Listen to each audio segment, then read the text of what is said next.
बिस्मिल्लाहिर्रहमानिर्रहीम। रब्बी ज़िदनी इल्मा, ए रब मेरे इल्म में इज़ाफ़ा फरमा, आमीन। Respected students, Assalamu alaikum. I hope all of you are fine. My today's video is for class 9th class, lesson number 1, the savior of mankind, passage number 2. I will translate into Urdu the passage number 2. पहली एक video में मैंने आप लोगों को paragraph number 1 की Urdu translation और उनके अल्फाज मानी बताए थे। तो आज मैं आपको पैराग्राफ नंबर 2 की उर्दू और उसके अल्फाज मानी से आगाह करूंगा। तो देखिए students, the Arabs possessed a remarkable memory. अरब के लोग शानदार हाफजे के मालिक थे। पोजेस का मतलब होता है किसी चीज़ का मालिक होना, यानी आई पोजेस अ मार्कर, मेरे पास मार्कर है। तो अरब के लोगों के पास क्या था? रिमार्केबल मेमोरी थी। मेमोरी याद को कहते हैं और रिमार्केबल शानदार। तो ये एज ए एडजेक्टिव यहाँ पे वर्ड यूज हुआ है। The Arabs possessed a remarkable memory. अरब के लोग शानदार हाफजे के मालिक थे। And were an eloquent people. Eloquent mean fluent. ऐसे लोग जो एक तसलसल से बात कर सकते थे, यानी बात करते वक्त अड़ते नहीं थे। जिस तरह आपने देखा कुछ लोग तकरीर करते वक्त ऐसे करते हैं, तो इनके मुकाबले में एक लोग ऐसे होते हैं कि जो तसलसल से बात करते जाते हैं, अटकते नहीं हैं। तो वो क्या है? Eloquent people. यहाँ पे अरब के लोगों की दो खासियत बयान की गई हैं। एक ये है कि वो शानदार हाफजे के मालिक थे, और दूसरा ये कि वो तसलसल से बात करने वाले लोग थे। तो दोबारा मैं आपको पूरे सेंटेंस की उर्दू बताता हूं। जब आप इसको एग्जाम में लिखेंगे तो इस तरह लिखेंगे, अरब के लोग शानदार हाफजे के मालिक और तसलसल से बात करने वाले लोग थे, यानी फसाहत वाले लोग थे, फसीह व बलीग लोग थे। देयर एलोकेंस, उनका तसलसल, उनकी फसाहत, एंड मेमोरी, और उनकी याददाश्त, फाउंड एक्सप्रेशन, उसके तासुरात पाए जाते हैं। यानी इन चीज़ों का असर हमें कहाँ से पता चलता है? कौन सी बातें हैं या कौन से इशारे हैं जहाँ से पता चलता है कि अरब के लोग शानदार हाफजे के मालिक थे और बड़े ही फसीह व बलीग लोग थे? तो ये चीज़ मिलती है इन देयर पोएट्री, उनकी शायरी से। देयर एलोकेंस एंड मेमोरी, उनकी फसाहत और उनकी याददाश्त, फाउंड एक्सप्रेशन, उसके तासरात मिलते हैं इन देयर पोएट्री, उनकी शायरी में। एवरी ईयर, हर साल, अ फेयर वाज हेल्ड, एक फेयर मुनक्कद किया जाता था। फेयर का मतलब होता है मेला, जैसे गैदरिंग। हेल्ड मुनक्कद किया जाता था फॉर पॉलिटिकल कंपटीशंस, शायरी के मुकाबलों के लिए। वाज के बाद जब थर्ड फॉर्म आती है तो इसका मतलब होता है ये पास्ट इंडेफिनिट का पैसिव वॉइस है, यानी मुनक्कद किया जाता था पास्ट में। हर साल शायरी के मुकाबलों के लिए एक मेला मुनक्कद किया जाता था। एट उकाज, उकाज के मुकाम पर। उकाज जो है ये एक प्लेस का नाम था। तो उस प्लेस पर हर साल शायरी के मुकाबलों के लिए एक मेला मुनक्कद किया जाता था। It is narrated that, narrate का मतलब होता है कोई दास्तान बयान करना, कोई कहानी बयान करना, कोई लोक दास्तान बयान करना, सुनी सुनाई बात को बयान करना। इट इज नरेटेड दैट, कहा जाता है कि Hammad said to caliph Walid bin Yazid, कि हम्माद ने खलीफा वलीद बिन यजीद से कहा, I can recite to you. ये फर्स्ट पर्सन आया, ये सेकंड पर्सन आया, और ऊपर इन्वर्टेड कॉमास आए। तो इसका मतलब हम ये लेते हैं कि ये चलती हुई बात के अंदर, चलते हुए पैसेज के अंदर ये डायरेक्ट बात आ गई है। डायरेक्ट इनडायरेक्ट का तारुफ मैं आपको एक वीडियो में पहले ही दे चुका हूं। तो जब इसको हम इनडायरेक्ट करते हैं तो फिर ये पर्सन चेंज कर देते हैं, लेकिन अभी सिर्फ यहां तक समझिए कि जब इन्वर्टेड कॉमास आ जाए और फर्स्ट सेकंड पर्सन वगैरह आए तो ये डायरेक्ट बात होती है। ये कहा जाता है कि हम्माद ने खलीफा वलीद बिन यजीद से कहा, I can recite to you, मैं तुम्हें सुना सकता हूँ। रिसाइट का मतलब था पढ़ के सुनाना, तरज के साथ सुनाना। सादा लफ्जों में आप कह लें कि रिसाइट कहते हैं तलावत करना, लेकिन यहाँ क्योंकि वो पोइम्स हैं, शेर हैं, तो हम कहेंगे कि वो कहता था या उसने कहा कि मैं आपको सुना सकता हूँ। क्या? For each letter of alphabet, हरूफ तहजी के हर लेटर से।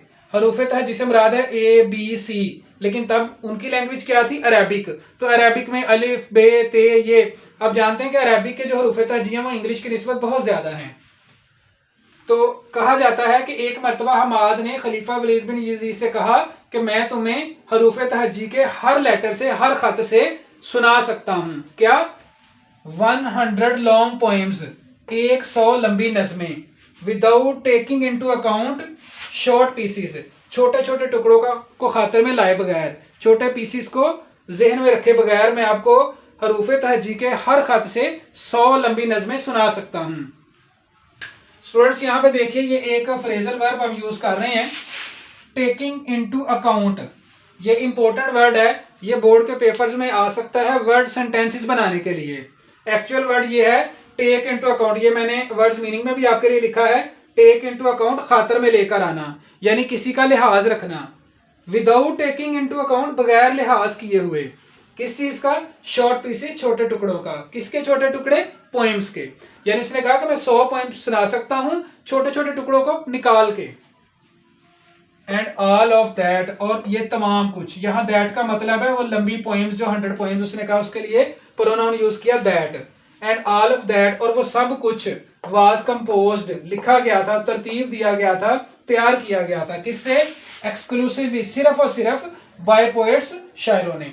और ये सारा मवाद जो है ये सिर्फ और सिर्फ शायरों ने कंपोज किया था बिफोर द प्रोमलगेशन ऑफ इस्लाम, इस्लाम के ऐलान से पहले।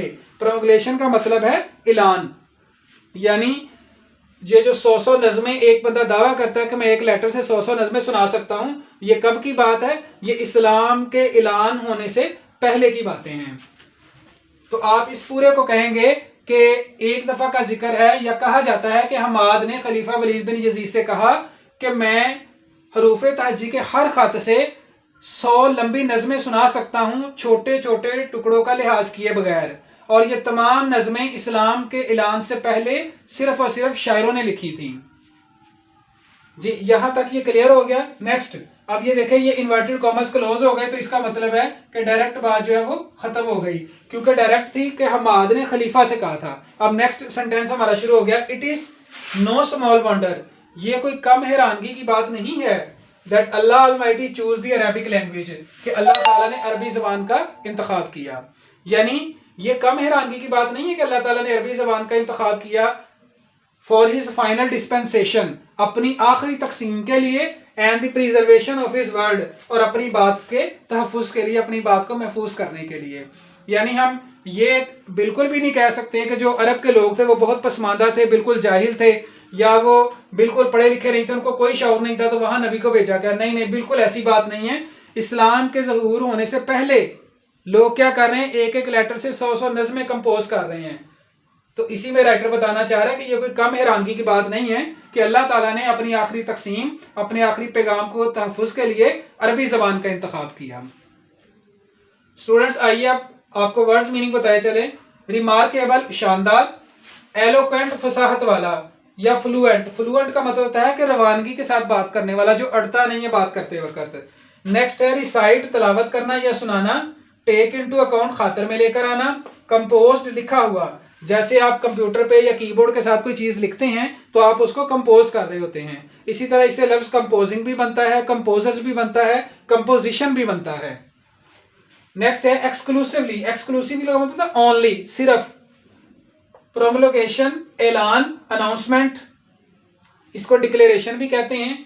डिस्पेंसेशन, तकसीम, यानी तकसीम का मतलब यहाँ पे ये है कि अल्लाह ताला ने कुरान पाक के अंदर या आप सल्लल्लाहु अलैहि वसल्लम को वही के जरिए तमाम तकसीम बता दी गई कि किसका क्या हिस्सा है, किसके जरिए क्या होना चाहिए, किसको क्या मिलना है, किसको क्या नहीं मिलना। प्रिजर्वेशन, प्रिजर्व लफ्ज होता है तो उसे नाउन बनाया गया है प्रिजर्वेशन, यानी तहफ़्फ़ुज़, किसी चीज को सेव करना। प्रिजर्व का मतलब होता है महफूज कर लेना, तो उसका नाउन है प्रिजर्वेशन, तहफ़्फ़ुज़। जी स्टूडेंट, ये आज का हमारा सबक था। उम्मीद है आप सबको समझ आ गई होगी। अगर किसी को किसी वर्ड की, किसी सेंटेंस की समझ नहीं आ रही तो वो कमेंट सेक्शन में कमेंट करें, इंशाल्लाह उसके कमेंट का जवाब दिया जाएगा। और इसके बाद आप पैसेज नंबर 3 और इसी तरह फर्दर आगे ट्रांसलेशन रिसीव करते रहेंगे। तो काइंडली आप इस चैनल को सब्सक्राइब कीजिए और बेल आइकन को भी दबाइए ताकि हमारी आने वाली नई वीडियो आप तक पहुँच सकें। खुदा हाफिज़।